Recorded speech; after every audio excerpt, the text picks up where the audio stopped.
da muna ji abu duk mutum da ya san abin da yake faruwa shekaru 10 da ya wuce a kasan na da kasashen duniya,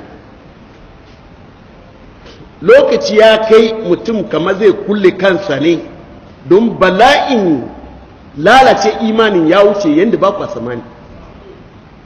Mutum bai kiyaye kansa ba zai fada haɗari rashin imani wanda ba zai iya ba.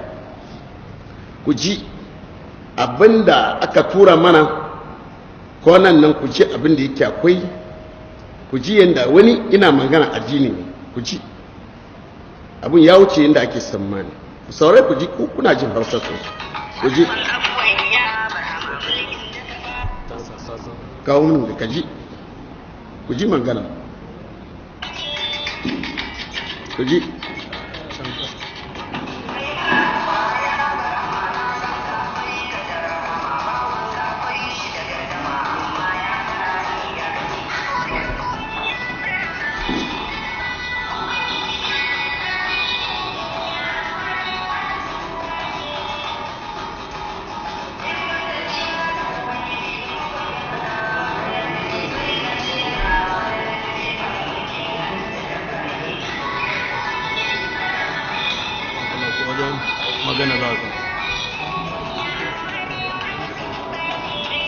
Allah ya sa ku ji mangaran da ko? Can kasa yana daidai nan. A'a, dalili ne, kun ji mangaran? Can karshe. Ina karshe? An ji shi, ko ba ku ji ba? A'a, wanda shi mai ji. Kun ji abin da yake fara? Ina cewa ku yi hankuri. Ana sa kafa hujja yi shi yadda yake. In kun ba ku ji ba wani ji, saboda ba ku kada ke karatun ba, wani na waje ji abin da yake akwai. Kana da naka wanda ya fita sosai? Ya saka ce ya fita sosai. To a'a, muna son wani iji, ba wani lasfikan da zai fita sosai.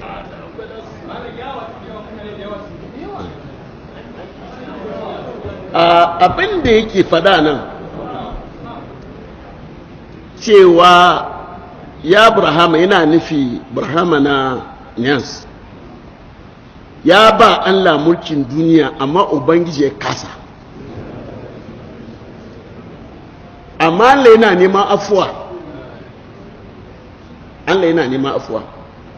Akwai kalman da ya fada ya fi shima da kasar nauyi, shi sa na so ku ji shi, da so ku ji shi, shi ya zagi Allah, ya ce in ba Allah mai ya faɗa wata kalma in ba Allah, ya Allah da menene wannan? Muna so ne ku ji mangana.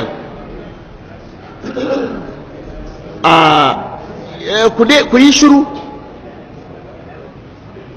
Na gani duk mutum da yake tijaniya ko kadiriya ko wani irin mutum ne, in dai ga gaske yake yi, ina so ya samu kusanci da Allah ne, ibota ma Allah. Amma wannan kalman da za a zaga Allah ko kure shawan da suka ki manzon Allah sallallahu alaihi wasallam ba su yi wannan kafircin ba.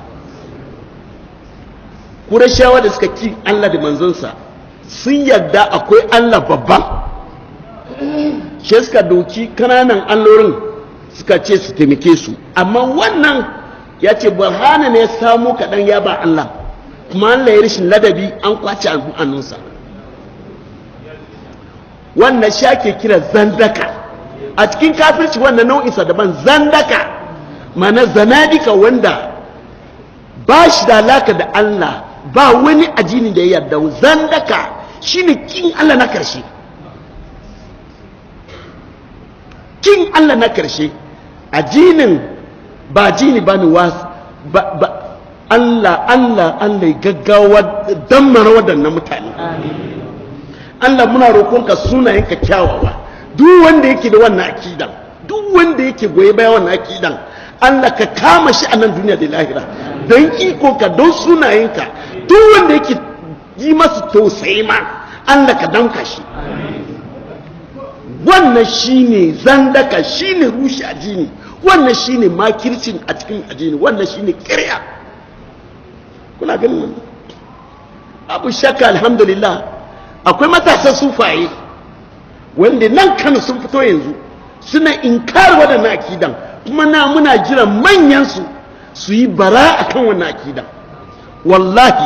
Wallahi wannan akida gara kure shawa da suka yake manzon Allah sa miliyan sama Allah aka yi. Wace irin ajini ne wannan malam? Wace irin ajini me kuma kuke so a yi? Waka a kada ganga da kasan Hausa da wannan yaren har yanzu waye ajini ake yi, kuma yaduwa suke. Mun san sufaye ba abin da yake damu su yin azumi, sallah, azkar safe da yamma, wannan Allah ubangiji taimake mu da su. Amma wanda suke da wannan halin suke lalace ayan mutane, suke neman mulki, suke wasa da hankali mutane, zanadika duniya da lahira, ai Allah su babun wasa bane. Allah zaka ce an samu masa mulki, Allah ne a samu masa mulki. To ina kira matasa, abin da yasa na faɗa nan da manzo Allah sallallahu alaihi wasallam yake ga sahabbai cewa ba abin mutum, duk mutum da yake gani ina da shugabanni ko wali, ka bi magana walinka ka saba ma Allah. Ji manzo Allah yace la ta'atu kuji la ta'atan fi masiyatillah, inna ma ta'atu fi ma'ruf. Wannan shine maharshe. Duk inda mutum ya kai da najisa, duk inda ya kai da martabansa, in ka masa biyayya ka shiga uku. Ka gan sahabbai suke ba za mu shiga wannan wutan ba. Akwai wasu tarkacin yara yanzu, ko yaushe wani shugabanni ya abu inda nasiya za masa an ce an yi huruj, an fito daga shugabanni. Ai sahabbai ne suka ce manzo Allah ba za mu shiga wutan ba. Manzo Allah ce daidai kuke, ba ko yaushe ne shugaba ya abu za masa shiru a bi shi ba. Shaida abun ba son tawaye, ba ma shugaban tawaye. Kuma kidan da yake asawa mai da shi yanzu matasa yanzu, duk abin da shugaba ya yi kamar cikin lauhi mafuz, wannan makure ne. Abin da shugaba ya yi ba daidai ba ce masa huruji ba, amma gaya masa gaskiya, inda ba zai kawo fitina ba. Kun ga yadda yake akwai dan Allah ajini ke na da kasa Hausa da yare. Ina jin ma an ce annan na gira ne da ina su man Niger ne, yanzu ana faɗa mana nan ne ake wannan wakokin.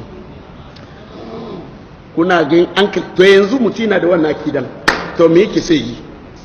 Ka zage ubangijinka, ko nan na ka zage annabi Muhammad sallallahu alaihi wasallam, amma an sallaka nan Muhammad zan zo wajen Allah kuma. Wannan shi na ji ne ba gara ne karbure mu. Wallahi inda mutum zai ji wannan abu, gara ne karbure mu in mutu. Wallahi gara Allah karbure mu ba mu a duniyan da ringa jin waɗannan abubuwan. Wallahi gara mu ci bar duniyan nan, isallama duniya na kwata-kwata da zamani zai zo ringa jin ana zagin Allah, kuma da da'awa ajini, da da'awa ana son ajini. Bakaki suna nan. Ni ba zan iya ba karatu. Assalamu alaikum wa rahmatullahi ta'ala wa barakatuh.